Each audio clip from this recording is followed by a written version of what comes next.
नमस्कार। तो आज की वीडियो में हम बात करने वाले हैं कल की 2898 एडी के मूवी में जितने भी महाभारत के रेफरेंस या हिंट्स थे उनके बारे में। और आगे जाने से पहले एज यूजुअल स्पॉइलर अलर्ट्स।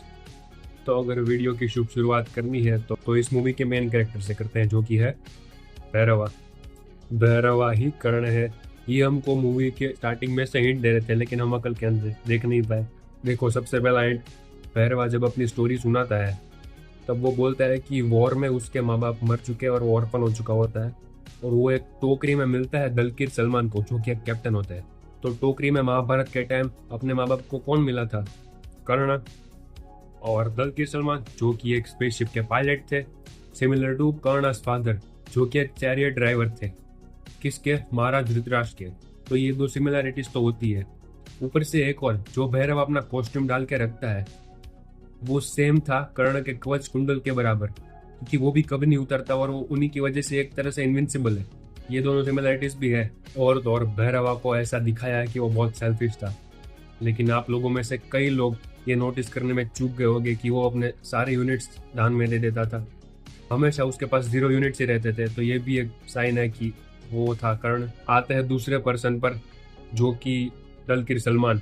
अब देखो, ये पॉसिबिलिटीज है, मैं नहीं कह रहा कि ऐसा है ही, बट ऐसा हो सकता है कि दलकीर सलमान ही परशुराम है। ऐसा क्यों? क्योंकि कली पुरुष को रोकने के लिए कल्कियों को 7 चिरंजीवियों की हेल्प लग जाएगी, और उनमें से एक परशुराम भी है। तो जैसा हमने देखा कि सलमान ही भैरवा के कैरेक्टर को बड़ा करते हैं, लेकिन हमें एक भी एज होने की साइन उनमें नहीं दिखाई देती। वो जरा से भी एज नहीं होते, यानी कि वो काइंड ऑफ उम्र हम गिन सकते हैं।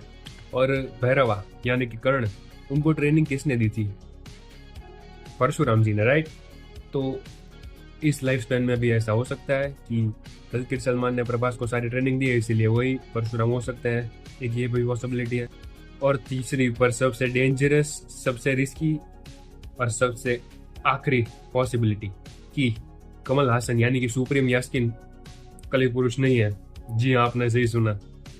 देखो, हमको स्टार्टिंग से दिखाया गया कि सुप्रीम यास्किन उर्फ यास्किन वो ट्राई कर रहा होता है कि कोई ना कोई प्रेग्नेंट लेडी से वो सीरम निकाल सके, जो कि उसे अमर बना सके। तो अमर तो एक ही है, भगवान। तो ऐसा हो सकता है कि उनको कली पुरुष नहीं बल्कि कल की भगवान बनना हो, यानी कि वो कोई ऐसा एस्पेक्ट ढूंढ रहे हैं जिससे वो अमर हो सके और इस दुनिया को बचा सके। और दूसरे एंड के तौर पे हमें कली पुरुष यानी सुप्रीम यास्किन से ये भी डायलॉग सुनने को मिलता है कि कुछ भी करो, इंसान नहीं सुधरने वाले। और वो ये भी कहता है कि डरो मत, एक नया युग आ रहा है। तो ये भी शो करता है कि वो कली नहीं बल्कि कल की बनना चाहते थे।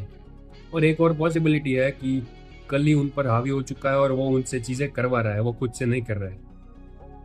और एक बोनस पॉइंट कि अश्वत्थामा हमें जो स्टार्टिंग में पंच खा के उड़ता हुआ दिखाया गया है, तो उसमें ये नहीं दिखाया कि किसने पंच मारा। तो वो कृष्ण भी हो सकते हैं और भीम भी हो सकते हैं। और प्रोबेबली शायद भीम का रोल एनटीआर करने वाला है, और अगले पार्ट में शायद से कृष्ण जी का रोल महेश बाबू भी करने वाले। तो देखते हैं क्या होता है। तो आज के वीडियो में सिर्फ इतना ही। आशा करता हूँ ये वीडियो देखने में आपको मजा आया हो। मिलते हैं अगले वीडियो में, तब तक के लिए बाय बाय।